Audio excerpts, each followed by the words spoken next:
Ikalabimpitong Kabanata. Huwag kayong maghahandog sa Panginoon na inyong Diyos ng baka o tupa na may kapintasan o kapansanan, dahil kasuklam-suklam ito sa Panginoon.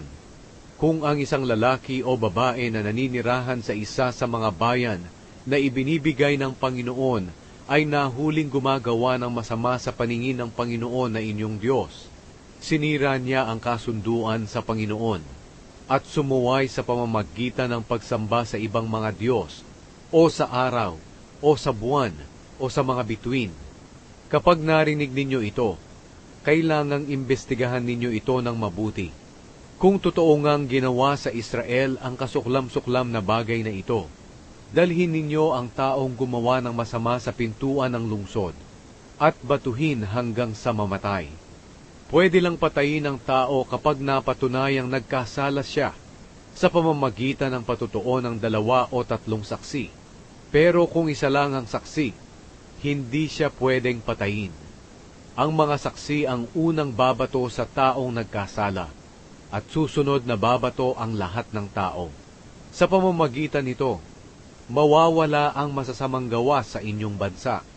Kung may mga kaso sa korte ninyo tungkol sa pagpatay, pag-aaway, o pananakit na mahirap bigyan ng desisyon, ang gawin ninyo, dalhin ninyo ang kasong ito sa lugar na pinili ng Panginoon na inyong Diyos, kung saan ang mga pari na mga Levita at ang mga hukom na naglilingkod sa panahong iyon ang magdidesisyon sa kaso. Kailangang tanggapin ninyo ang kanilang desisyon doon sa lugar na pinili ng Panginoon. Sundin ninyong mabuti ang lahat ng sinabi nila sa inyo. Kung anuman ang kanilang napagdesisyonan ayon sa kautusan, dapat ninyo itong sundin. Huwag ninyong susuwayin ang sinabi nila sa inyo. Ang taong hindi tatanggap sa desisyon ng hukom o ng pari na naglilingkod sa Panginoon na inyong Diyos ay dapat patayin. Sa pamamagitan nito, mawawala ang masasamang gawa sa inyong bansa. Kapag narinig ito ng lahat ng tao, matatakot sila at hindi na muling gagawa ng bagay na iyon. Ang mga hari.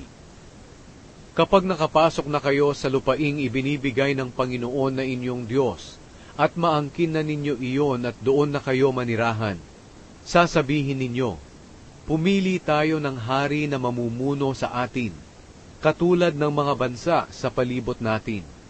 Siguraduhin ninyo na ang pipiliin ninyong hari ay ang pinili rin ng Panginoon na inyong Diyos. At kailangang katulad ninyo siyang Israelita. Huwag kayong pipili ng dayuhan.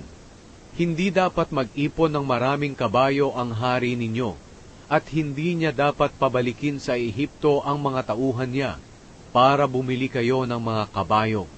Dahil sinabi ng Panginoong Diyos sa inyo na huwag na kayong babalik doon. Hindi siya dapat magkaroon ng maraming asawa, dahil baka tumalikod siya sa Panginoon. At hindi dapat siya nagmamay-ari ng maraming pilak at ginto. Kung uupo na siya sa trono bilang hari, kailangan niyang kopyahin ang mga kautusang ito para sa kanyang sarili, sa harapan ng mga pari ng mga Levita. Dapat niya itong ingatan at laging basahin sa buong buhay niya, para matuto siyang gumalang sa Panginoon na kanyang Diyos, at masunod niya ng mabuti ang lahat ng sinasabi ng mga kautusan at mga tuntunin. Sa pamamagitan din ng laging pagbabasa nito, makakaiwas siya sa pagyayabang sa kapwa niya Israelita, at makakaiwas siya sa pagsuway sa mga utos ng Panginoon. Kung susundin niyang lahat ito, maghahari siya at ang kanyang angkan ng matagal sa Israel.